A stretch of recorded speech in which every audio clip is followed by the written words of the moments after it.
सागरजातं सहगण रघुनाथन्वितं तं सजीवं साद्वैतं सावधूतं परिजनसहितं श्रीकृष्णचैतन्यदेवं श्रीराधाकृष्णपादं सहगण ललिता श्री विशाखान्वितश्च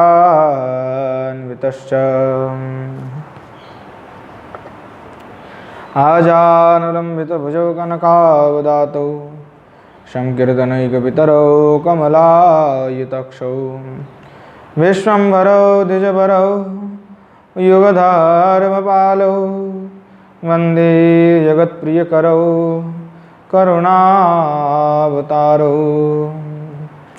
पञ्चतत्त्वात्मकं कृष्णं भक्तरूपस्वरूपकं भक्तावतारं भक्ताख्यं नमामि भक्तशक्तिकं गौररामसमारम्भं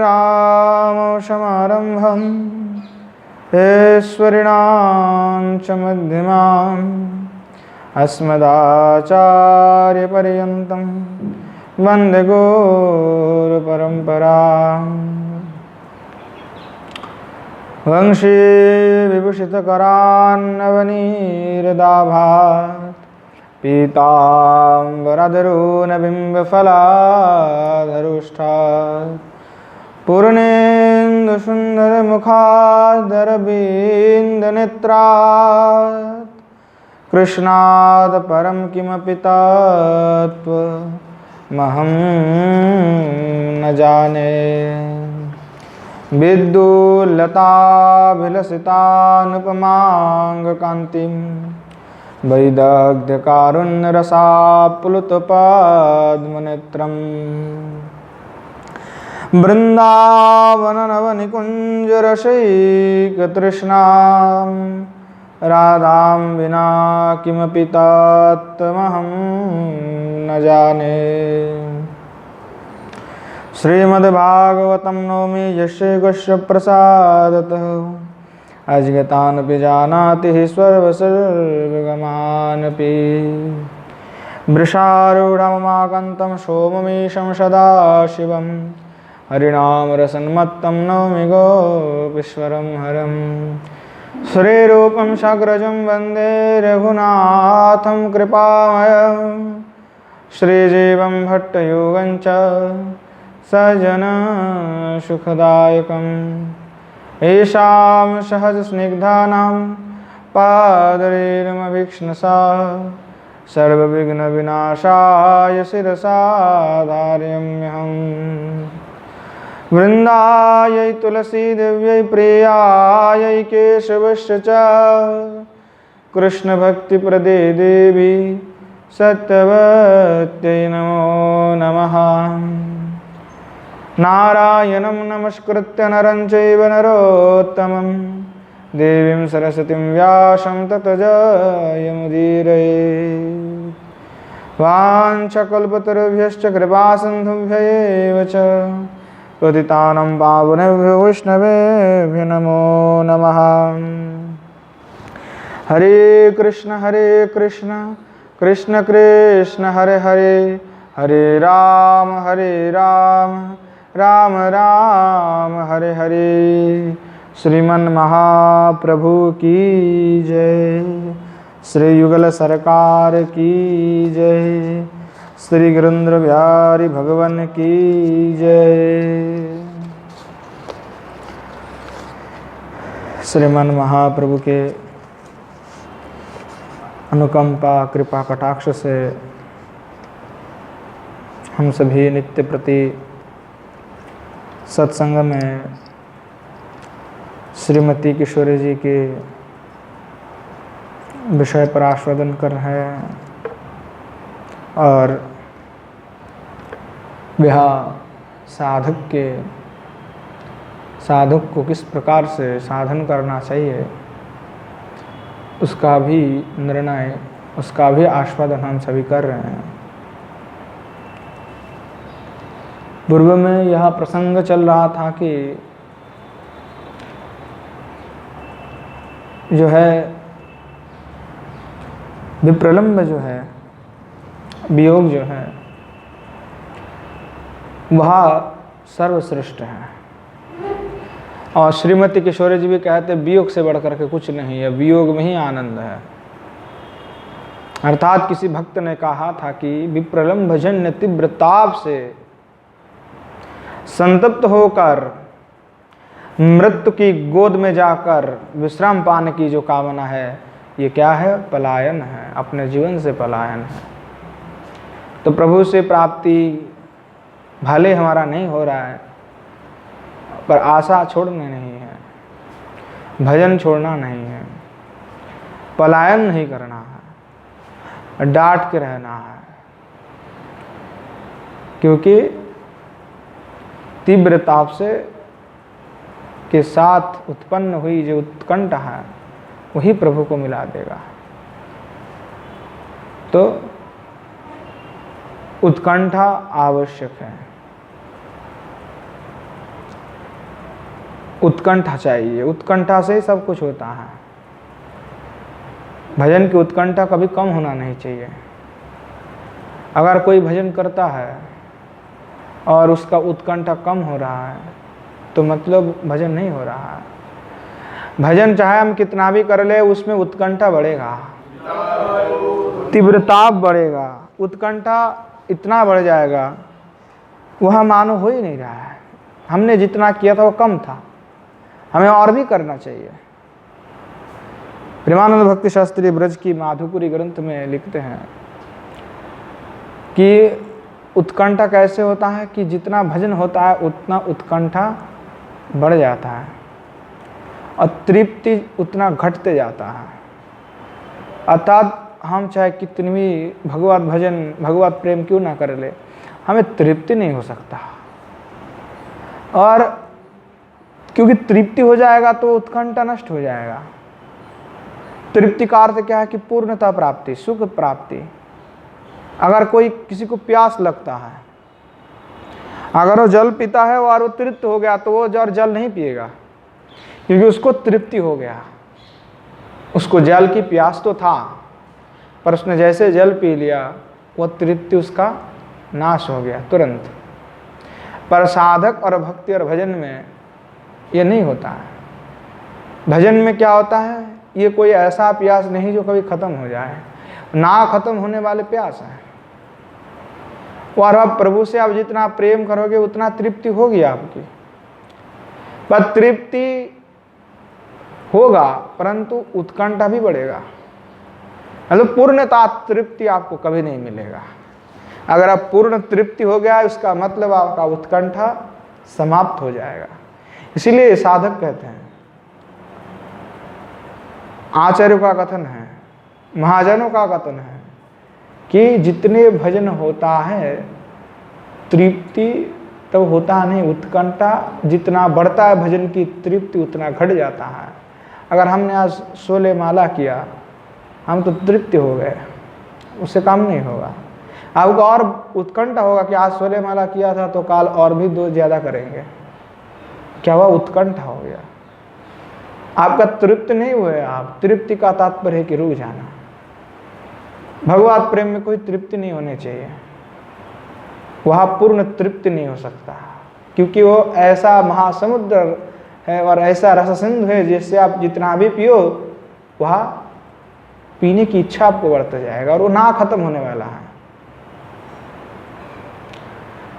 इसीलिए वह प्रभु से उत्कंठा के साथ प्रेम करो, भजन करो।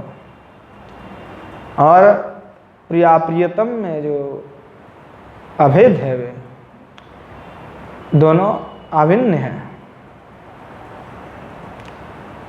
तो कहते हैं राधा रस सुधानिधि में प्रबंध सरस्वती पाद, एकं कांचन चंपक छवि परम नीलाम्बुदश्यामलम्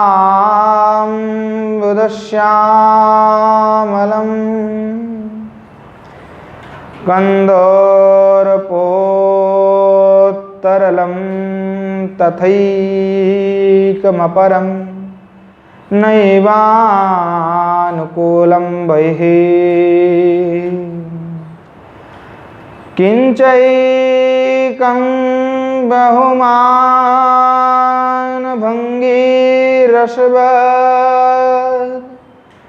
चाटुने कुर्वत्परम् वीक्षे क्रीडति कुञ्जशिम्नि तदहोद्वन्द्वं महामोहनम्। श्री प्रभुपाद सरस्वती कहते हैं, एक तो स्वर्ण चंपक के समान कांति वाला और तो दूसरा नील निराद के समान श्याम वर्ण है।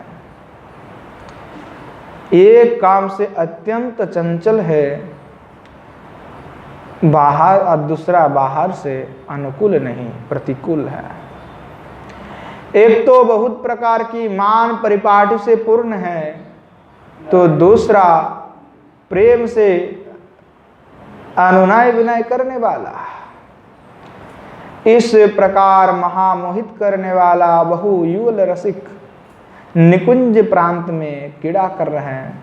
क्या मैं उसे देखूंगा? मुझे क्या सौभाग्य मिलेगा? क्या अद्भुत वह रस है, क्या दिव्य छवि है। कि एकम कांचन चंपक छवि, एक ऐसा है तो स्वर्ण चंपक के भांति है और दूसरा नील निरद के समान श्याम वर्ण। एक तो किशोरी जी और श्री ठाकुर जी के दिव्य छटा का वर्णना करते हुए प्रभुपाद सरस्वती कहते हैं कि दोनों अनिर्वचनीय हैं। प्रिया प्रियतम के जो प्रेम है, अनुपम छवि है, जो वैधर्म है, वो कैसा है तो अनिर्वचनीय है। एक अगर चंपक स्वर्ण है तो दूसरा नील निरद के समान श्याम वर्ण है। एक काम से अत्यंत चंचल है और दूसरा बाहर से अनुकूल नहीं है, प्रतिकूल है। एक बहुत प्रकार के मान से परिपाटी से पूर्ण है किशोरी जी, तो दूसरा प्रेम से अनुनय विनय करने वाले वो कौन है तो कृष्ण है। अनुनय विनय करते हैं किशोरी जी से कि हाँ हमें शरण ले दीजिए। कभी किशोरी जी मानी नहीं होती है तो श्री भगवान जाकर के अनुनय विनय प्रार्थना करने लगते हैं। तो इसलिए कहा कि एक तो वह श्री किशोरी जी मान से परिपाटी है और श्री ठाकुर जी तो अनुनय विनय करने लगते हैं, कोई मार्ग नहीं उनके पास। ऐसा वैचित्र्यमय प्रेम है। विक्षे क्रीडति निकुंज सिम्नि तदहो दंदम महामोहनम। तो ऐसे जो श्री किशोरी जी हैं और श्री ठाकुर जी, इन दोनों का जो है दिव्य छवि है। क्या ऐसे मन मोहित करने वाला दिव्य छवि का दर्शन मुझे कभी सौभाग्य होगा कि मैं उसे देख पाऊंगा?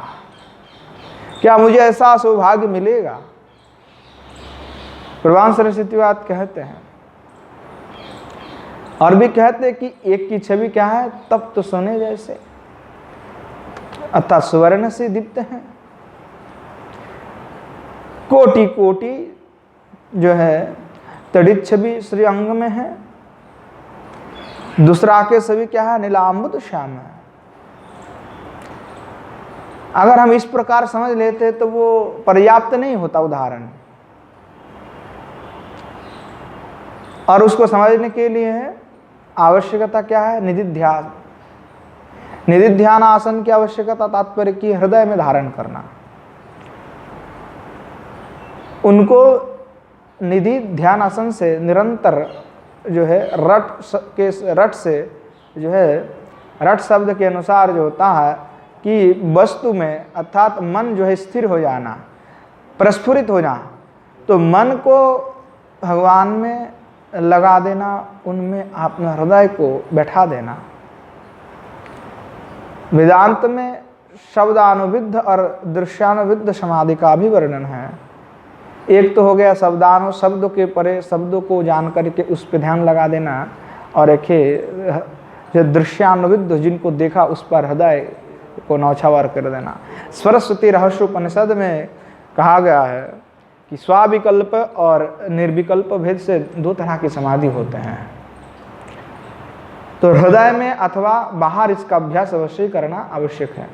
जो साधक है उनको तो आवश्यक है कि वो ठाकुर जी का चिंतन, उनका स्वरूप का चिंतन उनको बाहर एवं अंदर दोनों ही बार करना चाहिए।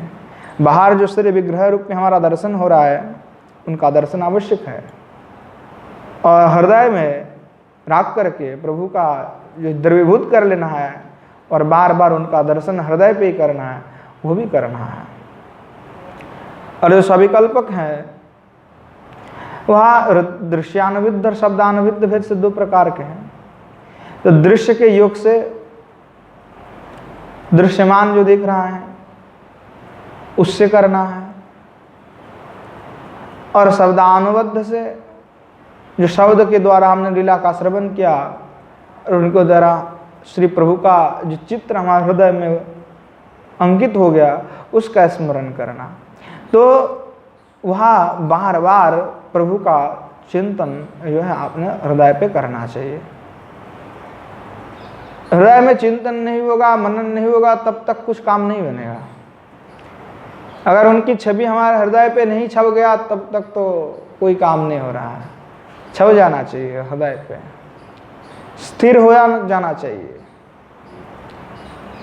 तेन है नानस्त किंचना, कि वही उनको छोड़ करके अब और कुछ हम नहीं जानते हैं। हमारे हृदय पे बैठ गया प्रभु को छोड़ करके हमें किसी से कोई मतलब ही नहीं है, हम कुछ नहीं जानते हैं। और एक है एकमात्र, दूसरा कोई नहीं, एकम अद्वितीयम, वो एक ही है, दूसरा कोई नहीं है हमारे पास। निष्ठा हो जाना चाहिए। तो श्रीमती किशोरी जी का जो मंगलमय दिव्य स्वरूप है वहाँ मन में प्रस्फुरित हो जाए, इसके लिए क्या कहता है कि एकम कांचन चंपक छविम परम नीलांबुद श्यामलम, जो कहा एक चंपक की भांति सुंदर है, तो वैसे जो श्रीमती किशोरी जी है वह हमारे हृदय पे विराजमान हो। हम उस श्लोकों का जो शब्द से उत्पन्न होने वाला जो श्लोक है, श्लोक क्या है, शब्द है, और शब्द से क्या पता पड़ा कि वो एकम कांचनम चंपक छवि, वहाँ चंपक के, स्वर्ण के चंपक के जैसा है, उद्दीप्त है। तो कैसा उनका शरीर होगा, तो वो तुरंत आपने हृदय पे उसका प्रकाशन होना चाहिए। तो यह रसिकों का वर्णन है। जिन्होंने श्रीमती किशोरी जी को देखा उन्होंने साक्षात वर्णन किए हैं कि ऐसा है देखने में, वो साक्षात दर्शन है। और वही साक्षात दर्शन जो है वह शब्द रूप में उन्होंने निबद्ध कर दिया। और निबद्ध कर दिया किस लिए, ताकि हम जैसे अधम जो है हम तो देख नहीं सकते, और शब्द के ही द्वारा हमें बोध हो जाए कि ऐसा देखने में है, और शब्द के बोध के द्वारा हम भी उसका चिंतन करने लगे।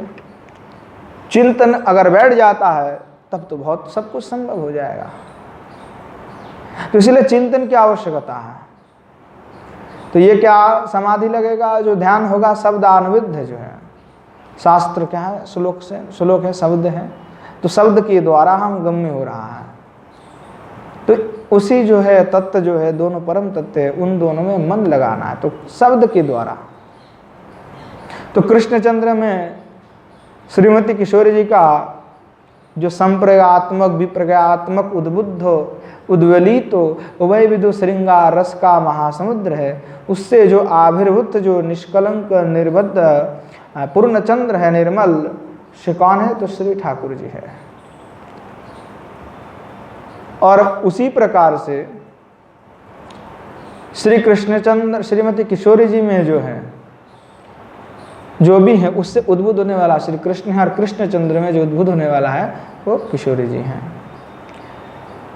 तो यह दोनों का अनुपम छवि है। श्रीमती किशोरी जी में जो कृष्ण विषयक है वहाँ से उद्भुत होता है श्री भगवान, और जो किशोरी जी श्री ठाकुर जी में है उससे किशोर जी। तो यहाँ सम्मिलित होकर के गौर तेज और श्याम तेज दोनों हैं, वहाँ मिलित होकर के जो है लोकोत्तर महत्व है उसका। अकेला श्याम तेज का स्वभाव हो नहीं सकता, और अकेला गौर तेज अर्थात श्रीमती किशोरी जी के बिना श्री ठाकुर जी का शोभा नहीं है, और श्री ठाकुर जी बिना श्रीमती किशोरी जी का शोभा नहीं हो सकता। जैसे कि दामिनी के बिना नीलांबुद की शोभा नहीं हो सकता, क्योंकि वह दामिनी अगर नहीं है, दामिनी के बिना नीलांबुद का शोभा कैसे होगा, नहीं हो सकता। और नीलांबुद की शोभा कहाँ से होता है, दामिनी से होता है, और दामिनी के बिना नीलांबुद का शोभा नहीं हो सकता, और नीलांबुद की शोभा दामिनी से होता है। तो इसीलिए मिथिला वाले क्या कहते हैं कि सरसों के कलिसिया ज्योति महान है, तीसी के फूल दुल्हा रंग सुहान है। कि दामिनी जो है कुछ निरस है, और सरसों की जो कली है वो स्निग्ध है। तीसी अर्थात जो आतसी होता है, आलसी जिसको कहते हैं, तो उनके जो है चित्र जो बड़े अच्छा होता है देखने में, जो आलसी होता है और विचित्र से भी होता है उनका। तो बाल सूर्य की रश्मियों से देदीप्यमान आलसी जो तीसी है वह अद्भुत जो है रूप धारण कर लेता है, बहुत देखने में बहुत सुंदर लगता है। तो अगर आप सायंकाल में जाते हैं कि 4-5 बजे, तो उसका स्वभाव उस समय भी बड़े ही सुंदर लगता है, मोहक होते हैं बड़े। और चंपक जो है सुवर्ण होता है, सुकमल होता है, और उसकी दीप्ति भी उसी प्रकार अद्भुत चमत्कार होते। तो ऐसे दीप्ति दोनों में है, अद्भुत दीप्ति है। यहाँ कृष्ण करणामृत में जो है श्री बिल्वमंगल ठाकुर इसी का वर्णन किए हैं कि चेतो मदीय मतसी कुसुमाभास स्मेरानन स्मरति गोपवधू किशोरकम। क्यों कहते हैं वैसे जो श्री ठाकुर जी का स्वभाव है और श्री किशोरी जी का है, उनका मैं ध्यान करता हूँ, स्मरण करता हूँ। कंदर्पत्वर तरलम तथैकुमा परम नैवानुकुलम बही। कि राधा रस सुधानिधि में कहते हैं कि एक बाम्य है और दूसरा दाक्षिण्य है, अर्थात गौर तेज क्या है, बाम्य है, और जो श्याम तेज है वो दाक्षिण्य है। तो बाम और दाक्षिण्य उनका सन्निविष्ट होकर के युगल का जो है वह युवती होता है, अनुपम छवि होता है। श्याम तेज क्या है, तो श्याम तेज जो है वह सम्मिलन के लिए उत्कंठित है, और गौर तेज नैवा अनुकलम बही, भीतर से अनुकूल है परंतु बाहर से प्रतिकूल है। तो श्याम तेज कृष्ण है जो सम्मिलन मिलन के लिए उत्कंठित है, समपूर्वक लगाया है, केवल साधारण मिलन नहीं है, ये सम्मिलन कहा है। और जो श्रीमती किशोरी जी है वो कैसे हैं, तो भीतर से तो अनुकूल है परंतु बाहर से प्रतिकूल है। बाम्य में क्या है कि बाम्य में बड़ी सरसता है, अद्भुत मधुरिमा है। जैसे कि वेद में क्या क्या है, बृहदारण्यक उपनिषद में नेति नेति, उनका बड़ा महात्म्य है वो आप। अर्थात जो भी दृश्य है उसका निषेध करके सर्वाधिष्ठान अखंड बोध का अनुभव किया जाता है। वैसे ही बाम्य भाव में भी नेति नेति का अद्भुत महत्व है। जिसे मानवती चाहती है कि किशोरी जी चाहती कि हमारे नंद नंदन को ये ना पता चले कि हम उन्हें जो है चाहती हैं, वो ये चाहती है कि वे नंद नंदन को ना पता चले, और इसीलिए जो है नेति नेति वचनामृत बोलत। नहीं नहीं नहीं नहीं, ये जो वाक्य जो प्रयोग हुआ श्रुति में वह इसी का ही वाक्य है कि नहीं नहीं नहीं, उन्हें वो चाहती कि ना पता चले। वे ऐसा जो सोचती है कि स्वप्न में भी हम यह प्रकट ना होने देंगे कि हम उन छबीले श्याम पर जो है मुग्ध हो करके हमारे मन को उन्हीं में रमाया रखते हैं। ये किशोर जी का जो है सिद्धांत है, किशोर जी का मन की इच्छा है, भावना है, वो नहीं जानना देते। इसीलिए वो जो कैसे हैं, बाहर से प्रतिकूल है पर भीतर अनुकूल है, अद्भुत है कि गुप्त प्रेम सखी सदा दुरये कुंज गलिन में आइए जाइए, कि वे उनका प्रेम कैसा है तो गुप्त है, प्रकाट नहीं होने देते बाहर, किसी को पता लग जाए ऐसा थोड़ी होगा। अब वो क्या होता है, हम किसी को प्रेम करते अगर उसको पता लग गया कि वो आप उससे प्रेम करते हो आपका फायदा उठाएगा, है ना, ये जगत का ऐसे ही सिस्टम है। तो किशोर जी भी चाहते कि अगर हाँ उसको पता लग गया कि हम उसको प्रेम करते हैं, वैसे तो पता है पर बाहर से नहीं दिखाना चाहते, नहीं तो फिर हो जाएगा कि भगवान कह गए तो हमको प्रेम करता है तो हमारे हाथ में वशीभूत है, फिर हमारे बिना तो जिएगा नहीं, फिर मर जाएगा, तो फिर तो खेल खत्म हो जाएगा। क्योंकि श्री भगवान तो किशोर जी में ही वशीभूत है, किशोर जी की बात वशीभूत है, ये तो फिर उल्टा हो जाएगा सब। श्री भगवान तो बाहर प्रकट कर देते हैं कि आपके बिना तो हमारा जीना नहीं मुश्किल है, पर श्रीमती किशोर जी ऐसा नहीं करते, वे अंदर से तो दुखित हैं परंतु बाहर नहीं दिखाएंगे। वो कहेंगे जाना है जाओ, पर अंदर से कहेंगे रहो रहो, अंदर से भाव हो रहा है रहो, पर बाहर कहेंगे चले जाओ। उनका भाव ऐसा है क्योंकि वो जानते हैं बाहर प्रकट नहीं करना चाहिए। इसलिए साधकों को भी कहा गया प्रेम को बाहर मत प्रकट करो, क्योंकि बाहर प्रकट करने मात्र से ही सब खत्म। इसलिए कभी अगर श्री भगवान से प्रेम हो जाए, बाहर प्रकाश करने की क्या जरूरत। बाहर प्रकाश भी हो गया तो आपको क्या मिलेगा, धन पैसा यही सब मिलेंगे, और फिर आप अपना प्रेम को खो करके आप पता नहीं कहाँ चले जाओगे। इसीलिए साधकों को मना किया गया कि घर पे दरवाजा बंद करके जो है भजन किया करो, जैसे कि आपका हृदय इत्यादि बाहर किसी को ना पता पड़े कि आपको भगवत साक्षात्कार हो रहा है, उसको पता नहीं लगे किसी को। इसलिए महाप्रभु कहते हैं कि किसी को नहीं बताना। अगर प्रेम का प्राप्ति हो जाता है तो दुनिया से अलग हो जाओ, अलग थलग हो करके चुपचाप भजन करते रहो, क्योंकि पता लग गया बाहर में तो बस सब खत्म हो जाएगा। इसलिए पता नहीं लगने देना। तो किशोर जी में कैसा है, तो ये प्रतिकूल बाहर है, अंदर तनुकूल है। तो ये चाहती कि सपनों में भी हमारा यह प्रकाश ना हो जाए कि हम कृष्ण तुम पर हम मुग्ध हैं, हमारा हृदय जो है तुम पर हमेशा ये मुग्ध रहते हैं, ये बताना नहीं चाहते। इसीलिए उनका प्रेम क्या है, तो गुप्त तो प्रेम सखी सदा दूर, ये गुप्त प्रेम है। तो प्रेम में टोना लग जाता है और इसलिए उसे अवश्य ही छिपाना चाहिए। जब चिंतामणि पत्थर जैसे वस्तु भी छिपा कर रखी जाती हैं, तब प्रेम का तो उससे कहीं अधिक महत्व है ना। अगर आप कोई किसी को चिंतामणि मणि मिल जाएगा अथवा परस मणि मिल जाएगा तो बेचारा क्या करेगा, उसको तो वो किसी प्रकार से छुपा के रखेगा कि इसको किसी भी प्रकार से हम छुपा के रखें, किसी को दुनिया में पता ना लग जाए कि हमारे पास परसमणि है। अगर किसी को अगर यह पता लग गया तब क्या होगा, तो भाई वो बड़ा अखड़ा खड़ा हो जाएगा ये लेने के लिए।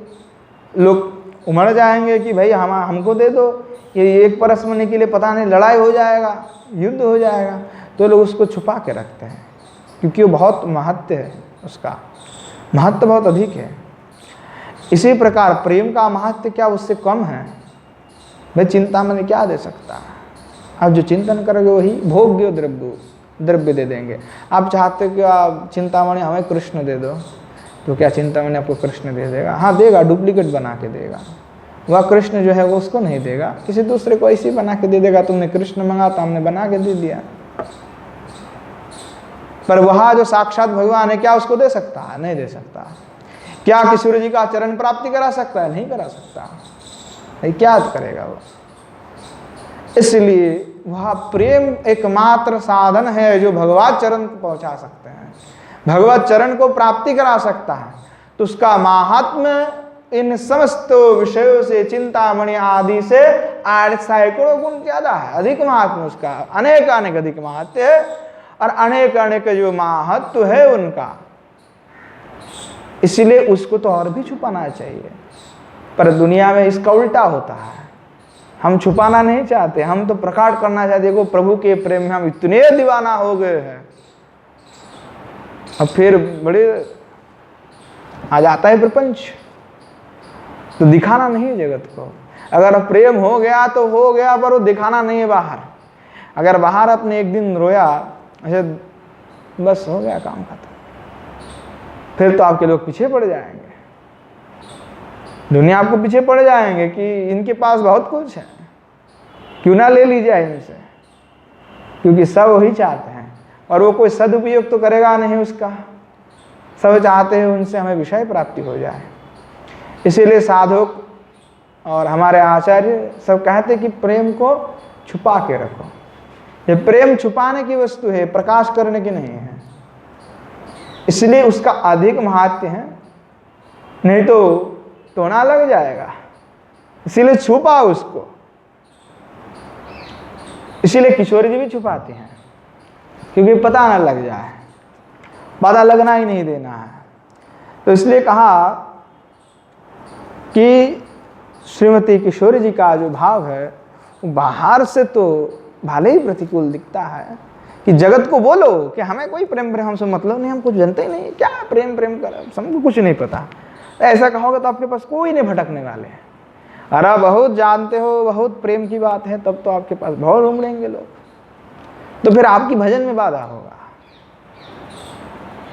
तो यहाँ किशोर जी की जो बात है कि नेति नेति कह करके उज्ज्वल निम्न में उसी का प्रसंग श्री गोस्वामी पाद ने उठाया कि नेति नेति सुधाशक्तिम सुवितम वीक्ष विवला मूल्यम विनैव स्वात्मनम विक्रियो वशगो भवत वामता दुर्लभत्वम च स्तरणम च निवारणा तदेव पंचबाणस्य मन्य परम आयुधम। यहाँ कहते हैं कि वामता जो है वो दुर्लभत्व है, सब में होता नहीं है वो। हाँ, वह वामत्व जो है दुर्लभ है, महत्व है उसका बहुत अधिक है, और मानिनी होने पर ही वो वामत्व जो है सिद्ध होता है। अगर मानिनी के मान में गड़बड़ी हो जाए तो सब गड़बड़ा जाएगा। तो कहते हैं कि नेति नेति सुधाशक्तिम शोभितम वीक्ष विवला मूल्यम विनैव स्वात्मनम विक्रियो वशगो भवत।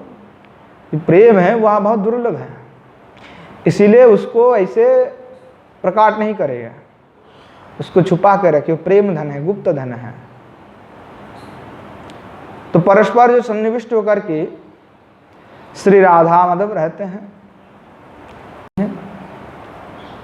ललिता आदि अनेकों सखियां अंतरंग है श्रीमती किशोरी जी के गण में, युद्ध में पूर्व में हमने जाना है इस विषय पर। और ललिता आदि सखी कोई भी बहिरंग नहीं है, सब अंतरंग है। तो ये वृंदावन क्या था, पूर्व में हमने कहे थे कि वृंदावन धाम जो है वो पुराना अनुराग रसराज रससार के जो सरवर है और रसद्भुत सरवर है, वृंदावन धाम है। और उसमें पीले पीले केसर है,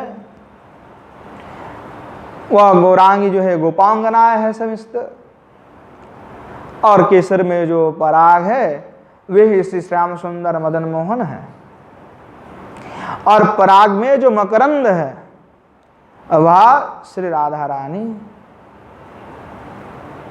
और श्री राधा रानी क्या है, आचार्य पाद तो कहते जो वृंदावन धाम तब है जब श्रीमती किशोरी जी हैं, किशोरी जी नहीं तो वृंदावन ही नहीं है। वह किशोरी जी का हृदय है। तो कितना चमत्कार है, वृंदावन धाम में श्रीमती किशोरी जी अथवा श्री किशोरी जी में वृंदावन धाम। किसी भक्तों का कहना है कि हे गंगे कि तुम्हारे कण कण में जो है अनंत शिव दिखाई पड़ता है, क्योंकि शिव के मस्तक से तुम आ रहे हो, तो तुम्हारे जितने भी बिंद है जो कहाँ से आ रहा है, शिव जी के स्पर्श से आ रहे हैं, मस्तक से। तो तुम्हारे इस कण कण में जल के अनंत शिव दिखाई पड़ता है, और अनंत जो है चाँद दिखाई पड़ता है, क्योंकि अलग अलग कण में तो अलग अलग चाँद ही दिखाई पड़ेगा। तो जितना कण होगा उतना चंद्रमा दिखाई पड़ेगा। तो कहते कि और हम कितने कहे, तुम्हारे कण कण में ना जाने कितने तू है। मतलब गंगा में तो गंगा ही है ना, तो कितने गंगा है हमको क्या पता, क्योंकि हर गंगा के कण में तो गंगा ही है। अर्थात गंगा अर्थात क्या हो गया कि अनंत कण है गंगा में, तो अनंत गंगा हो जाएगा। अगर एक एक कण में शिव जी का प्राप्ति होता है, क्योंकि एक एक जो कण है गंगा की, उनमें सामर्थ्य को शिव जी को प्राप्ति करा दें, क्योंकि वो शिव जी से प्राप्त हुआ जल है, शिव जी के मस्तक से आ रहा है, उनमें सामर्थ्य है। शिव जी के सिर पर गंगा है, इस तरह गंगा में शिव है और शिव में ही गंगा है। गजब की बात है कि नहीं, शिव में ही गंगा है और गंगा में ही शिव है। इस तरह वृंदावन धाम क्या है, तो श्रीमती किशोरी जी में ही वृंदावन धाम है, और वृंदावन धाम में ही किशोरी जी हैं। और किशोरी जी नहीं तो वृंदावन धाम नहीं, वृंदावन धाम नहीं तो किशोरी जी नहीं। इसलिए वृंदावन धाम की बड़ी महिमा है। इसीलिए कहा सब कुछ छोड़ करके वृंदावन धाम में बास मिल जाए और मैं राधा राधा जपते रहो, इससे बड़ा सौभाग्य मुझे क्या होगा। रे मन वृंदावन विपिन निहार, अरे मन वृंदावन के विपिन को एक बार तो निहार। यद्यपि मिले कोटि चिंतामणि तदपि ना हाथ पसार। अगर कोटि चिंतामणि भी मिल जाए तो भी मुझे हाथ नहीं लगाऊंगा वृंदावन के सामने। मुझे वृंदावन वास मिल जाए तो अनंत कोटि चिंतामणि भी हमें कोई जरूरत नहीं है। विपिन राज सीमा सो बाहर हरि को हु को ना निहार, कि अगर वृंदावन के सीमा के बाहर हरि है तो उसको ना देखें, निहारने की जरूरत नहीं है, क्योंकि चली आया वृंदावन के बाहर ही ले जाएगा। तो अगर वृंदावन के बाहर भगवान है तो उसको दर्शन करने की हमको जरूरत भी नहीं है, उनको देखना ही नहीं है। कितना निष्ठा है। जय श्री भट्ट धूर धुसरी तन इह आशा उधार। बोले ऐसा ही आशा है, ऐसा ही निष्ठा है, और कुछ नहीं। तो वस्तुतः श्री वृंदावन जो है राधा रानी का हृदय है।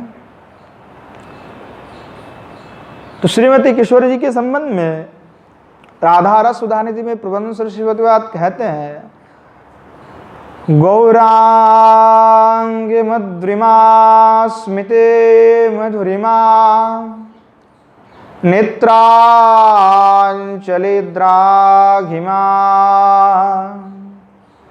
वक्षजे गरिमा तथैव तनिमा मध्ये गतो मंदिमा श्रोण्याञ्च प्रतिमा भ्रुवो कुटिलिमा बिम्बाधरिषूणिमा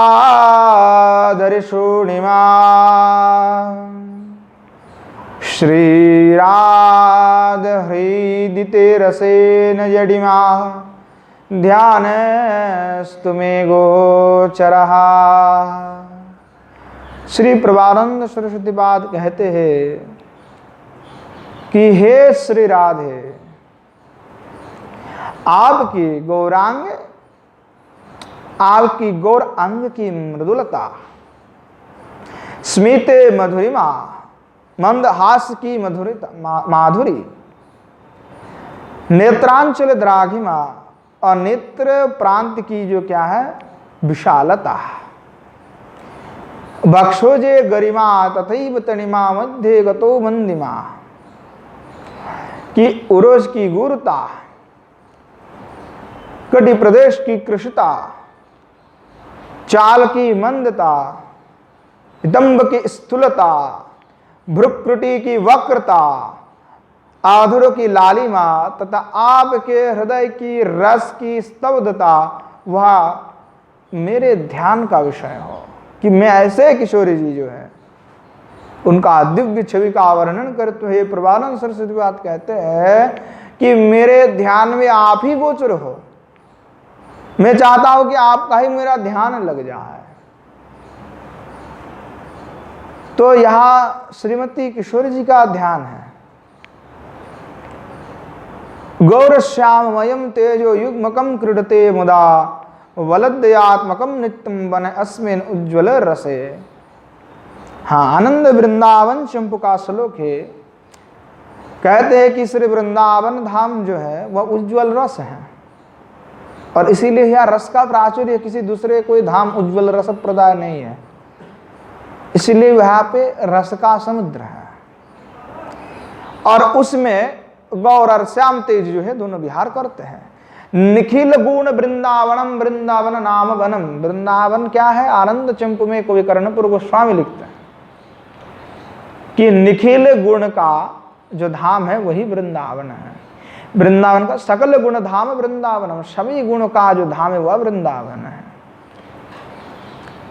सकल गुण का वृंद जहां पे विद्यमान है, अथवा वृंदायाम यो वनम वृंदावनम, अर्थात वृंदावन जो है वृंदा का यौवन है। वृंदा का तात्पर्य लिखे किशोरी जी को, और क्योंकि किशोरी जी से समस्त गोपियों का जो है प्रकाश है, तो वो शब्द से जो है किशोरी जी को लिए हैं। तो वृंदावन क्या है? देदीप्यमान है। श्री गोस्वामी पाद और भी लिखते हैं, ब्रोजंगना वृंदस्यो वनम जीवनम वृंदावनम, कि ब्रजंग गोपियों का, ब्रज गोपियों का जो जीवन है वो जीवन ही वृंदावन है। वृंदस्य गुण समूहस्य गणी गुणी समूहस्य आवनम यस्मात् तद वृंदावनम, अर्थात रसिक वृंद, गुण वृंद, लोकोत्तर कल्याण गुणगण गणवृंद का समत्राण रक्षण जिससे है वह वृंदावन है। अर्थात जहां साधक की प्राण की रक्षा होता है, क्योंकि प्राण तो ही पे टिका हुआ है, जीवन तो ही पे है। कहते भक्तो वृंदावनम अवनम यस्मात्, भक्त का जीवन क्या है? तो वृंदावन है। इसीलिए कहते हैं कि जो श्रीमती किशोरी जी का हृदय ही वृंदावन है। तो हृदय में कैसा अवस्था है किशोर जी का? दो अवस्था है, एक उन्माद है और एक मूर्छा है। तो श्री चैतन्य महाप्रभु जो है उनमें ये दोनों अवस्थाएं थे, उन्माद और मूर्छा। और श्रीमती राधा रानी की उन्माद अवस्था तो सखी वृंद गौरांगी गोपी गोपांगनाजन है, और जो मूर्छा अवस्था है वो जड़िमा है, वही वृंदावन धाम है। अर्थात मूर्छा रूप में जो विद्यमान दिखाई पड़ता है, अर्थात मूर्छा मतलब जो कुछ बोल नहीं सकता, स्तब्ध है, यड हो गया है, वो किस रूप में है? श्री किशोरी जी ही वृंदावन स्वरूप में प्रकाशमान है, कोई दूसरा नहीं है। वृंदावन धाम कौन है? तो किशोरी जी ही प्रकाशमान है वृंदावन स्वरूप में, वो उनकी जड़ अवस्था है। और जो उन्माद अवस्था है, तो उन्माद अवस्था जो है गोपिया जितने भी है वो सब किशोरी जी के ही प्रकाश है, और उन्माद है कृष्ण प्रेम में, क्योंकि यही सब तो किशोरी जी से प्रकाश हुए हैं, और किशोरी जी से ही इनका प्रकाश होने के कारण है उन्मत्त है, उन्माद है वे। तो इसीलिए कहा कि लोकोत्तर कल्याण गुणगण अवनम यस्मात् तद वृंदावनम, यही वृंदावन है। परिपूर्णो पर प्रेमनो जाड्य चैतन्य में वचा अवस्थादित व्याजते अनुक्रमेणे तु जाड्याम रसमयम यच्चा तद वृंदावन में वही चैतन्य में वो तत्सख्यस्तद प्रेम रत्न लाशय। कि श्री भगवान चैतन्य महाप्रभु जो है वह दोनों अवस्थाएं में है, वे जाड्य भी है और उन्माद भी है। मूर्छा प्राप्त हुई है तो जाड्य है, एकदम देखो कुर्मा आकार हो गया महाप्रभु, और उन्माद हो गया, समुद्र में जाकर गिर पड़े। उन्माद भी है, मूर्छा दशाओं को भी प्राप्त करते हैं, दोनों अवस्थाएं प्राप्त है। और गोसाई पाद ये लिखते हैं कि चैतन्य महाप्रभु में ही है दो अवस्था है। तो कौन है चैतन्य महाप्रभु? ही तो साक्षात भगवान है, दोनों का स्वरूप है मिलित। प्रमाणित कर रहे हैं गोस्वामी पाद तो हर ये दोनों अवस्था है वृंदावन में भी। जो साधक है उस प्रेम में जो उन्मत्त हो गया तो उनको जाड्य अवस्था प्राप्त होगा, ये स्वाभाविक है, क्योंकि प्रेम की दो अवस्था ही है, उन्मादना भी होगा और मूर्छा भी तो प्राप्त होगा। तो पूर्ण अनुराग में मधुर मिलन की आशा होती है। जहां अभी प्रियतम का मिलन स्वप्न महल है, उस पूर्व अनुराग में लोकोत्तर माधुर्य होता है। दूसरे लोग विरहाजन्य तीव्रता से तप्त होते हैं।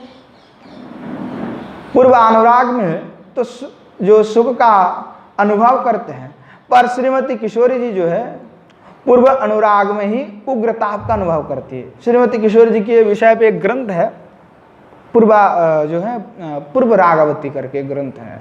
तो पूर्व राग में जो है श्रीमती किशोरी जी का पूर्व राग कैसे है, क्योंकि पूर्व में राग होगा तभी तो अभी आकर्षण हो रहा है। तो पूर्व रागवती जो है, तो श्रीमती किशोरी जी की पूर्व रागवती जब भी रहती है तभी उनमें हृदय में उग्रताप होता है, उग्रताप का अनुभव होता है। जैसे कि बर्फ की पुतली आतप से पिघलने लगती है, वैसे ही पिघलने लगते हैं। अगर बर्फ की जो है पुतली है तो ताप तप होगा, तो तप से क्या होता है, अगर उसमें आग का कोई तप दिया जाए तो अपने आप वो गलने लगता है। उसी प्रकार वैसे ही पिघलने लगता है। तो पूर्वानुराग के तीव्र ताप से जो है कैसा होता है, वो द्रवीभूत हो जाता है। अगर आपने आग में नहीं रखना पड़ेगा, आपको थोड़ा सा दूर में रखिए तो अपने आप पिघलने लग जाएगा। क्या है पूर्व अनुराग। और अगर बर्फ का वो ताप भी नहीं देते तो स्वयं ही पिघलता है कि नहीं पिघलता है।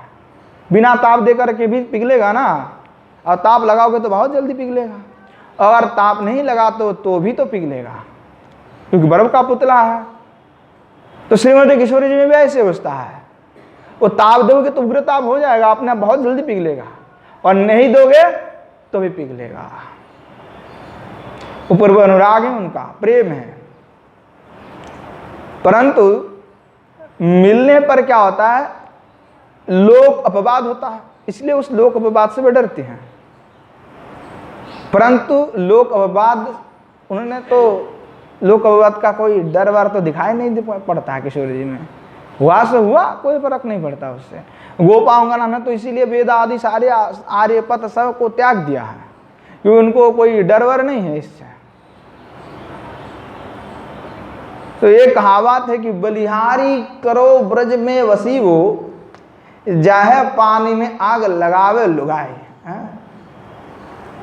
ईत मत निकसे चौथ की चंदा तो है, देखते कलंक मुहे लग जाएगा। कि भाई कि श्री भगवान को कहते हैं कि भाई आपको देखूंगा तो लोक अपवाद हो जाएगा, ऐसा प्रसिद्ध है। क्योंकि वो दुर्लभ है और सभी के द्वारा संभव भी नहीं हो पाता है। तो अद्भुत प्रेम है। तो पूर्व अनुराग होना चाहिए, राग आसक्ति, पूर्व आसक्ति रहा। राग का तात्पर्य तो आसक्ति है, उनमें आसक्ति पूर्ण हो जाए, प्रेम पूर्ण लग जाए, 100 में 100% लग जाए। तो कहते दूराप जनवर्तिनी रति रापत्रया भूयसी गोरोक्तिविषवर्षणैरमति रतिवदोस्थ्यं गता बपुः परवशं यनुः पारमिदं कुलीनान्वये नाजीवति तथापि किं परमदुर्मरोऽयं जनः। आनंद वृंदावन चंपू में श्री गोसाई पाद लिख रहे हैं कि देखो क्या हो, दूरापो जनवर्तिनी, दुर्लभ जन में जो है रति, लज्जा का प्राबल्य, परवश शरीर, कुलीन वंश में जन्म, इतने पर भी गुरुजन की विषयमयी उक्तियों से मति और भी विकल हो जाती है। आओ फिर भी क्या यह परम दुर्मर प्राणी नहीं जीता? जीता तो है। अर्थात क्या कहते हैं गोस्वामी पाद कि दुर्लभ जन्म में ही रति होता है, और रति होगा तो लज्जा का प्राबल्य रहेगा। जिस पर आसक्ति रहेगा उससे लज्जित होता है ना कि व्यक्ति होता है। अगर किसी से प्यार होगा तो उसके सामने से बात करने के लिए हम लड़खड़ा जाते हैं, क्योंकि लज्जा है, लज्जा का प्राबल्य है। और जीत है तो किसके लिए? परवश, कि उनका हम वशीभूत हो जाते हैं स्वयं, वो थोड़े हमको वशीभूत करने के लिए आ रहा है। किसी से प्रेम हो जाएगा तो हम तो उसी की वशीभूत हो ही गए हैं। वो कुछ भी कहेगा तो हम तैयार हो जाएंगे करने के लिए। तो कहते हैं कि ऐसा हो जाओ,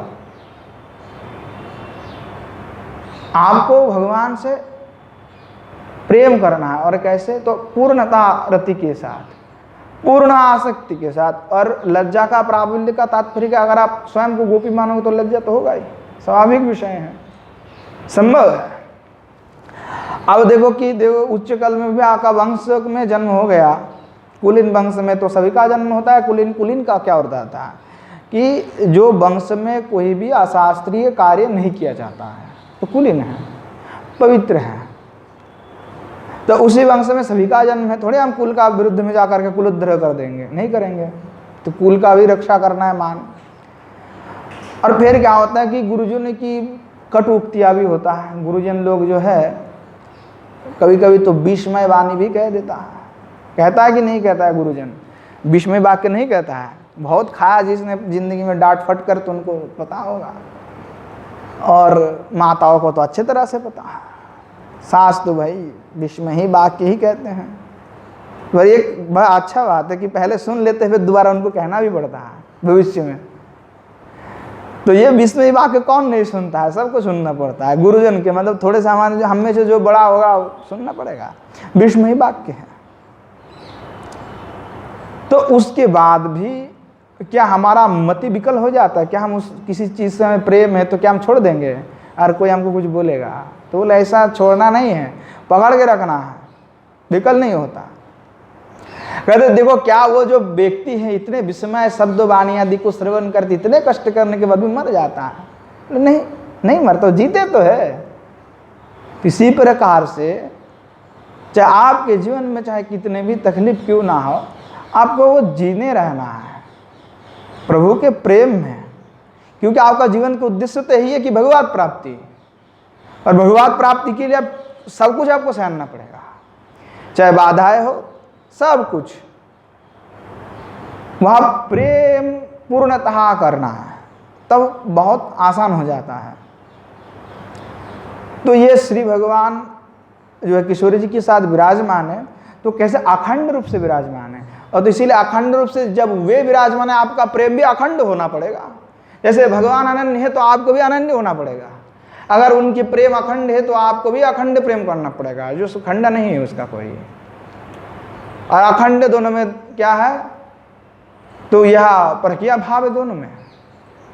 तो अखंड आपको भी वही भाव रखनी पड़ेगी। अर्थात वस्तुतः कभी वियोग संभव ही नहीं है, पर वियोग संभव नहीं होने पर भी वियोग है। तो नित्य आपके साथ भगवान के साथ आप जुड़े हुए हो, अर्थात आपका वियोग नहीं है, परंतु फिर भी वियोग है, भावनाएं में वियोग है। अगर वियोग नहीं होगा तो रस की पुष्टि नहीं होगी फिर, क्योंकि विप्रलंब के बिना तो रस का पुष्टि नहीं हो सकता। क्यों? तो ये विस्मरण क्यों हो जाता है? विस्मरण होने का कारण है कि जो है नित्य मिलन तो है, परंतु प्रेम की कुटिल गति में अखंड जो प्रेम है, जो अखंड मिलन है, वह विस्मरण हो जाता है। अब विस्मरण हो जाने का जो है वह फिर विकार आ जाता है, विप्रलंब हो जाता है, दुख होता है, विस्मरण हो जाता है कि हमने तो कभी मिले ही नहीं थे। अब जैसे विस्मरण होगा तो क्या होगा? फिर विप्रलंब हो जाएगा, दुख होगा, विराह होगा। गोसाई बात कहते हैं, आहे रीवो गति ही प्रेमणा स्वभावो कुटिला भवेत, आहो हेतुर हेतुश्चा युतिर्मान उदंचति। कि जो कुटिल प्रेम है उसी के कारण जो है विस्मरण हो जाता है, कुटिल गति का प्रेम। जैसे कि सर्प की भांति प्रेम की गति भी कैसा होता है, टेढ़ा मेढ़ा होता है। जो कुटिल का तात्पर्य क्या है, टेढ़ा मेढ़ा।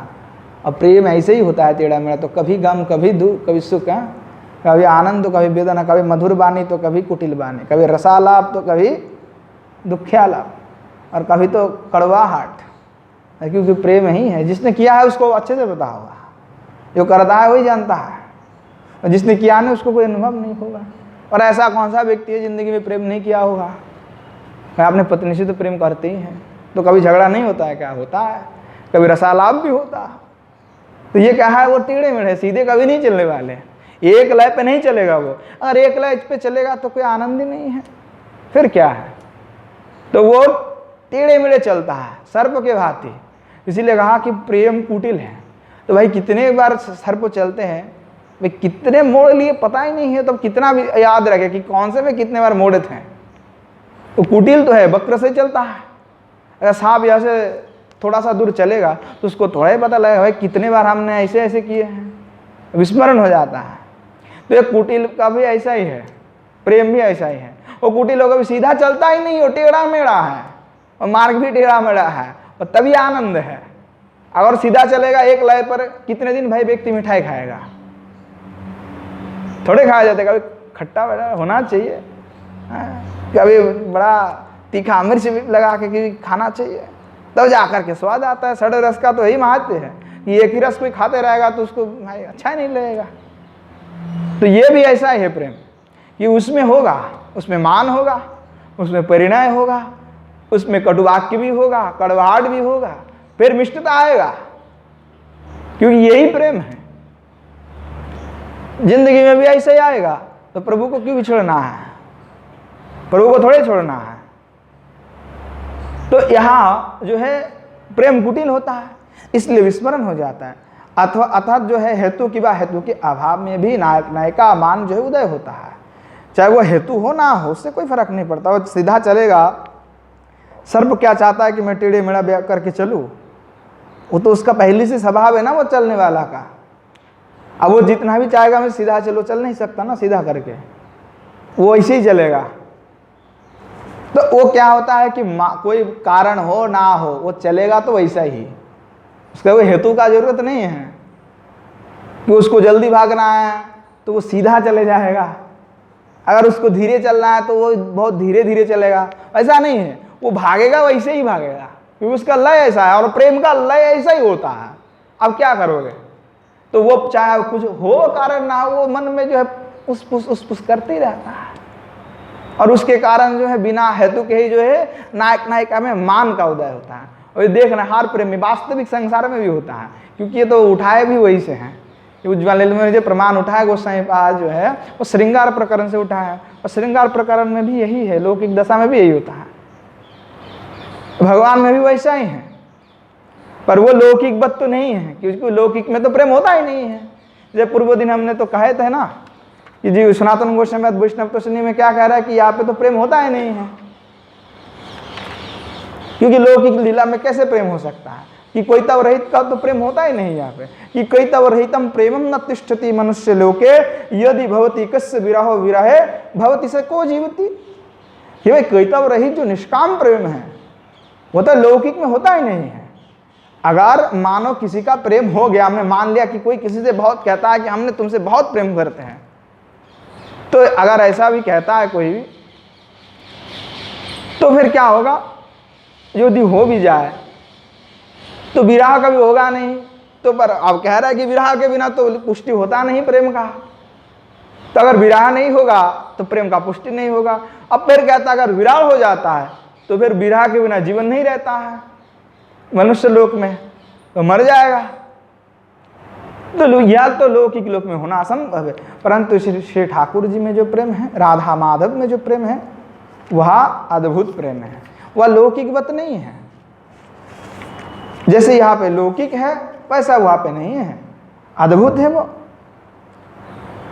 तो यहाँ जो है नायक नायिका में अपने आप मान उदय होता है, और इसी जो मान में जो अवस्था है, उस मान में अवहित्या जो है और आदि व्याभिचारी इत्यादि जो भाव होता है, वो भाव होता है पूर्व में उज्ज्वल में हमने किंचित किंचित भाव का वर्णन भी किया था कि मान में से कैसा कैसा अद्भुत जो है लीला हुआ और अद्भुत अद्भुत भाव जो इनमें प्रकट होता है, जो अवस्थाएं प्रकट होता है।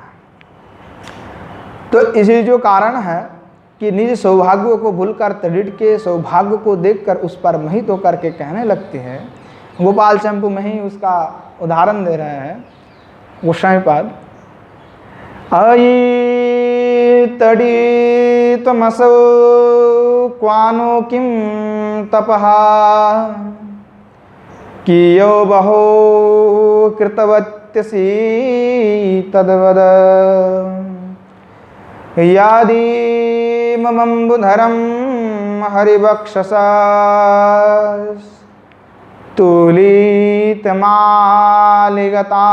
तुलितमालिगतारामस सदा। जैसे कहते हैं कि मेघ को देख करके, मेघ की ओर देख करके श्रीमती किशोरी जी जो है वो सोच रही है कि हे सखी विद्युत, हे सखी विद्युत, अब विद्युत को कह रहे हैं कि हाँ, मतलब थोड़ा सा जो किशोरी जी जो है ना अभी उन्माद की अवस्था में होगा, कुछ भावना अवस्था में, तो जो है वो जो है हा हा करके कह रहे किशोरी जी, आ हा, ऐसे कह कि तुम बताओ तो सही कि किस स्थान पर अयि तडितमसो क्वानो किम तपहा किए बहो कृतवत्यसि तद्वद, कि यह कहो किस स्थान पर कितने परिमाण का कौन सा तप कर चुकी हैं। तुमने ये मुझे बताओ कि कितने परिमाण का कौन सा तप तुम कर चुकी हो, क्योंकि श्री कृष्ण के वक्षस्थल के समान कि यद यद इमं अम्बुधरम हरिवक्षज तुलित मालिगतारमते सदा, कि मुझे ये बताओ कि श्री भगवान के वक्षस्थल के समान श्याम वर्ण वाले ये जो जलधर है, इस जलधर को प्राप्त कर जो तुम सदा क्रीड़ा करते रहते हो। तो विद्युत जो है उनको कह रहा है कि जो विद्युत है कि तुमने कौन सा ऐसा तपस्या कर लिया कि विद्युत जब चमकता है तो कहाँ चमकता है, जलधर में ही, मतलब मेघ में ही। तो वह कहने लगी कि भाई तुमने ऐसा क्या कर लिया कि उनके वक्षस्थल पर जो है तुमने प्राप्त करके वहाँ पर नित्य क्रीड़ा कर रहे हो। तो श्रीमती किशोरी जी का आजीवन धन भी श्री ठाकुर जी हैं। अद्भुत प्रेम है, उसी प्रकार श्री ठाकुर जी भी कहते हैं। गोपाल चंप में ये कहते हैं कि तडितो पुण्यशालिन्य सदसा धन जीवनः तेनो सार्धमदृश्यन्तो नादृश्यन्तो च तं विना। गोपाल चंपू में कि सदा ही श्याम धन जिनका जीवन है, जो बिजलियां ही पुण्यशालिनी है, क्योंकि जो श्याम घन के साथ दिखाई देता है किंतु उसके बिना कदापि नहीं दिखते। तो जो श्याम धन ही जिसका जीवन है किशोरी जी का, और बिजलियां ही पुण्यशालिनी है, एकमात्र बिजली जो है वही पुण्यशालिनी है, क्योंकि श्याम जो मेघ है उन्हीं के साथ, अर्थात काला मेघ जब होता है तभी तो बरसात होता है। जब काला मेघ होगा तभी बरसात होता है, इसे सफेद मेघ में थोड़ी होता है। तो भगवान को जो कहा है काला मेघ, तो श्याम शब्द का तात्पर्य जो है काला काला लिया है, थोड़ा सा जो धूसर वर्ण का होता है उसी मेघ में होता है बारिश बरसात। तो कह रहे वैसे जो श्री भगवान का शरीर है तो उसमें से ही जो है विद्युत जब चमकता है बिजली तो वही उसी समय चमकेगा, नहीं तो ऐसे तो नहीं चमकता है। तो उन्हीं के साथ चमकता है, दिखाई पड़ता है, तो इसीलिए उसका जीवन ही एकमात्र धन्य है, क्योंकि उसके बिना वो दिखाई नहीं पड़ता। तो इसीलिए कहना कि आवश्यक नहीं है, क्योंकि देखिए कि श्रीमती किशोरी जी का दर्शन तभी संभव है जो सब ठाकुर जी के साथ है, और ठाकुर जी का दर्शन तभी संभव है जो जब श्री किशोरी जी हैं। अर्थात प्रेमी का जीवन क्या है, प्रियतम है। परंतु प्रियतम हो सकता है आपको प्रेम ना करे, पर आपको करना है, क्योंकि प्रियतम पता नहीं आपने कौन सा प्रियतम चुन लिया हो जो आपको छोड़ के चले जाए। तो प्रियतम का निर्णय भी होना चाहिए ऐसा कि वो जो छोड़ के ना जाए। तो प्रियतम कौन हो सकता है? श्री भगवान के अलावा कोई प्रियतम हो ही नहीं सकता, क्योंकि यहाँ पे कोई रहने वाला तो है नहीं, सबको जाना है, चाहे हम आगे जाए कि आप आगे जाए, कोई ठहरने वाले नहीं है। तो असली प्रियतम कौन हो सकता है? भगवान ही प्रियतम हो सकता है, और कोई प्रियतम नहीं बन सकता। इस संसार में कोई प्रियतम हो ही नहीं सकता। कुछ ना कुछ थोड़ा बहुत कुछ जो है कमी तो रहेगा ही रहेगा। एक व्यक्ति का सब कुछ पसंद नहीं होता है, कुछ ना कुछ ऐसा गुण होता है जो हमें पसंद नहीं है, फिर भी हम एडजस्ट कर लेते हैं। तो इसलिए वो हमको उसको कैसे कह सकते प्रियतम, क्योंकि प्रियतम का तो सब कुछ अच्छा होना चाहिए, कि वो चाहे बुरा हो भाला हो। वृंदा ने जलाधन जो है जलंधर को माना प्रियतम, तो वो उसके लिए जल गई। असुर था, वो जानते थे कि हमारा पति ठीक नहीं, फिर भी उसका प्रियतम है, उनमें आसक्त थे, निष्ठा है उनका। तो गुण किस में हो नहीं हो वो देखने का क्या मतलब है, पर हम तो गुण को देखते हैं, हर गुण हमें पसंद भी नहीं है। तो प्रियतम तो श्री भगवान हो सकता है हमारे लिए, इसीलिए वह प्रेमी का जीवन है कि प्रियतम है। तो इसीलिए उसी प्रकार कि जब भी वह मेघ को दिखा, जो विद्युत का जो चमकता है वो दिखाई पड़ता है, तब किसके साथ दिखाई पड़ता है? तो मेघ के साथ, अंब के साथ दिखाई पड़ता है। अर्थात प्रियतम नहीं है तो आपका कोई अस्तित्व नहीं है। अगर प्रियतम है तभी आपका सत्व है। अगर कृष्ण है तब आप है, अगर कृष्ण नहीं है तो आप नहीं है। अगर श्रीमती का किशोरी जी का दास्यता करना है तो किशोरी जी है तब हम हैं, किशोरी जी के बिना हमारा जीवन नहीं है। इसलिए प्रियतम की जो सत्ता है उसी में ही मेरा सत्ता है। अर्थात प्रियतम नहीं है तो वह हम भी नहीं है। वो साधक का हृदय पे होना है कि प्रियतम जो हमने किया उन प्रियतम के लिए सब कुछ है, प्रियतम के बिना हमारा कुछ अस्तित्व नहीं है। और इसी तरह गोपांगना का भी यही भाव है कि कृष्ण है तभी हम हैं, कृष्ण नहीं है तो हम नहीं हैं। किशोर जी का भी यही भाव है, कृष्ण है तभी हम हैं और कृष्ण नहीं है तो हम नहीं हैं। निरंतर कृष्ण का ही स्मरण हो रहा है, इसलिए क्योंकि उनका बिना इनका कोई अस्तित्व नहीं है। इसी तरह जो गोपांगना है वह अपने सौभाग्य को भूल जाती है। किस लिए? क्योंकि प्रियतम से इतना प्रेम है, सोचते हैं कि अगर प्रीतम नहीं तो हम नहीं हैं। जो श्री गोपांगना है वे धरित्री की जो सौभाग्य को देख करके जो है उस पर लोटपाट हो जाती है, लोटपोट हो जाती हैं। गोपांगना सखिया जो गौरतेज और श्याम तेज राधा माधव के परस्पर जो सम्मिलित अनंत सौंदर्य दर्शन से महिमान्वित है, वे धरित्र से पूछते हैं कि किन्ते कृतम क्षिति तपो बत के शुभांगरी स्पर्शोत्सबुत्पुलकितांगुरु है विभासे। श्रीमद् भागवत ये कहते हैं कि हे सखी भूमि, पृथ्वी को कहती गोपांगना, हे सखी जो है भूमि बतलाओ, कृंते कृतम सिद्धि तपो बतके शुभांगरी। देखो हमें बतलाओ, छिपाओ नहीं, ऐसा क्यों छिपा रहे हो? हमें बतलाओ कि तुमने कौन सा तपस्या से यह लोकोत्तरता को प्राप्त किया हो, जो तुम ये प्राप्त हुए हो, ये कौन सी तपस्या से प्राप्त हुए हो? सचमुच में तुम बहुत पुण्यशालिनी हो। हाँ, तुम्हारे जैसे पुण्यशालिनी तो कोई दिखाई नहीं पड़ता। तुम्हारा अद्भुत सौभाग्य भी है कि तुम्हारे अंग तृण गुलमलता और तरुण से रोमांच कंटकित हो रहा है। निश्चय तुम प्रियतम श्याम सुंदर के पादारविंद का स्पर्श प्राप्त हुए हो। तो आपके ये जो स्पर्श प्राप्त हुआ है वो तो कोई सौभाग्य से प्राप्त हो सकता है। आपने ऐसा कौन सा पुण्य किया, ऐसा कौन सा तपस्या किया जिसके कारण ऐसा आपको सौभाग्य हो गया कि आपके ही स्थान पर आपके ऊपर ही श्री भगवान अपने श्री चरण को रख रहे हैं। बताइए आपने कैसा पुण्य किया है। आपके अंग पे ही उत्पन्न होने वाले जो तृण गुल्मलता है, उनसे उत्पन्न हुए जो फल आदि है, उसका सेवन भगवान कर रहे हैं। क्या आपने कौन सा पुण्य कर लिया है, कौन सा तपस्या की है? क्योंकि हमें तो लगता है कि बिना प्रियतम के स्पर्श के बिना, उनके कृपा के बिना ऐसा सौभाग्य किसी को नहीं मिल सकता।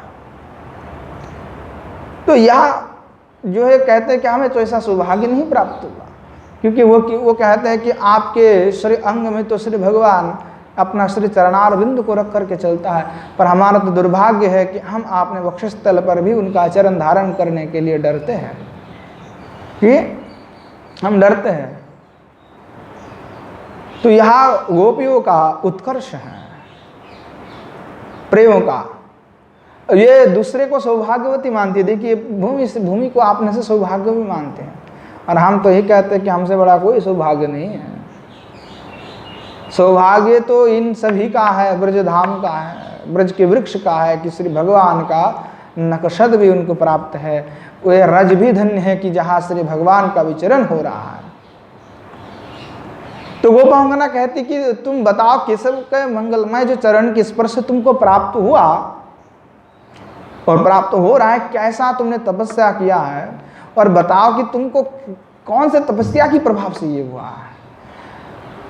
और वही तपस्या हम करना चाहते हैं, वही तपस्या करके तुम्हारे जैसी सौभाग्य को हम प्राप्त करना चाहते हैं।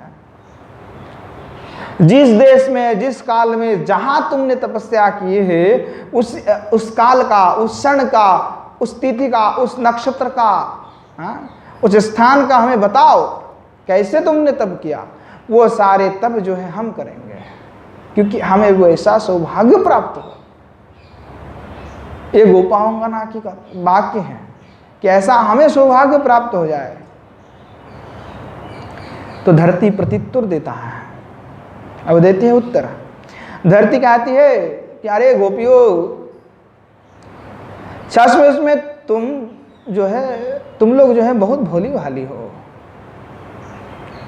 ये गुल्मो, ये लता, ये तरु हमारे अंग पर तो रहता ही है, ये स्वाभाविक है, ये स्वाभाविक है, हमारे अंग पे रहेगा, ये स्वाभाविक है। तुम बहुत भोली हो। गोपांगना कहती हैं कि अरे धरित्री, तुम सचमुच में प्रीति के गोपन में बहुत निपुण हो। तुम भगवान से प्रेम करते हो और भगवान की कृपा मिला, और उसको तुम गोपन करने में बड़े अच्छे से खेल लेते हो, गोपन कर रहे हो।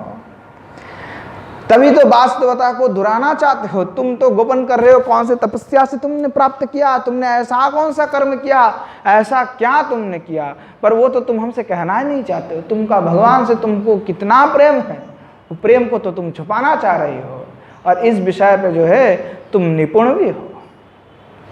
पर हम तो इतना जानते हैं कि बिना प्रियतम के पादरविंद, उनके कृपा के बिना तुम्हारे अंग में, प्रत्यंग में या रोमांचकन जो है, रोमांचकंटकित कैसे हो सकता है, कैसे तुमको ये सौभाग्य मिला गया। तो धरित्री कहता है कि हे सखियो, हमारे अंग प्रत्यंग तो पहले से ही रोमांचकंटकित है, हमारे में पेड़ पौधा तो पहले से ही तृणगुल्म। तुम्हारे श्याम सुंदर तो अभी 7-8 वर्ष के ही है। फिर देखो, उनका पाद स्पर्श से हमारा रोमांच कंटकित हुई है, ऐसा कैसे कह सकती हो। तो गोपिया क्या कहते हैं, अप्यांग्र संभव उरुक्रम विक्रमाद्वा आहो वराह वपुषो परिरंभ मैना। वेणुगीत कहते हैं कि गोपिया कि आपके रोमांच कंटकित जो श्री अंग है, तो यह लगता है आपका किसी उग्र तप की जो है सूचना प्रदान कर रही है। आपने ऐसा कोई उग्र तपस्या तो किया है। आत्मसंतापन और पीड़न में भी एक उग्र तप है। गोपी कहती है, गोपिया कि हम तो ऐसे मानते हैं कि जब वामन अवतार में प्रभु ने महाविराट रूप में आपने चरण से तुम्हारा स्पर्श किया था, उस समय तुम देवी तुम्हारा उत्पीड़न हुआ था और यह एक तपस्या हुआ। तो आनंद रुद्रिक रोमांचदगम जो है श्री वामन से उत्पीड़ित होने पर भी जो होना है हो रहा है, वो तो वहां से भी संभव है, क्योंकि वो भी तो प्रभु का ही अवतार है। अथवा दूसरा भी कहने लगे गोपिया कि और भी है, तुम कहते हो कि तुमने कुछ किया नहीं, तो यह मान नहीं सकते। जब श्री प्रभु का वामन अवतार हुआ था, जब वराह अवतार हुआ था, तो वराह अवतार के समय में तुम रसातल में विलीन थे, डूबे हुए थे। तो उस समय हमारे प्रभु जो वाराह है, उन्होंने जो है कृपा करके तुमको उद्धार किया था, आपने हस्त से उठाए थे। तो तब तुम रोमांच कंटकित हुए हो और अब तुम्हें यह सौभाग्य प्राप्त हुआ और जो है तुम अभी तुम में ही रोमांच विद्यमान है। और कहने लगे कि भगवान बाराह के द्वारा निपीड़न रूप तब की यह विशेष जो है फल ही तुमको अभी मिल रहा है। लेकिन सखी, तुम तो माधुर्य भावित परिलक्षित होती हो। श्री वामनादि का ऐश्वर्य जो स्पर्श है, वो तो ऐश्वर्य वाला है। वह सखी वसुदेव, हम तो ऐसा मानते हैं कि हमारे प्रभु की महिमा तुम्हारे जीवन में झलक रही है। यही तो हमारे जो प्रियतम की महिमा है कि जो अमृतमय निज मुखचंद्र से विनिर्गत वेणुगित पीयूष के पान से स्थावर जंगम और जंगम स्थावर हो जाता है, अर्थात वेणु के धनी से स्थावर जो जंगम है और जंगम जो है स्थावर हो जाता है। वृक्ष भी हृष्य तक रोमांच वाले हो जाता है। ये तुम्हारे लोकोत्तर उत्पुलकोत्सव अवश्य उन्हीं कृपा के प्रसाद है कि उन्हीं की कृपा से, उनके वेणुगीत से ये हुआ है, उनके कृपा है। कहते हैं कि सखी जो है तुम बहुत भाग्यशालिनी हो। हमें तो भाग्य विधुरा है, हम सभी जो है भाग्य विधुरा है, हमें तो दुर्भाग्य है। तुम ऐसा महाभाग्यवती हो कि हमारे श्याम सुंदर कभी भी श्री वामन रूप से तुम्हें कभी स्पर्श करता है तो कभी बाराह रूप से तुम्हें आलिंगन भी करता है।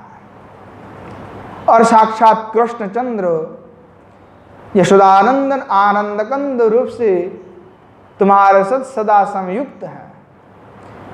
हमसे गोपालों से अपने प्रिय सखा से वे वियुक्त हो जाते हैं, पर तुमसे कभी भी वे वियुक्त नहीं हुआ। सचमुच जो है तुम साधिन भर्तृका हो।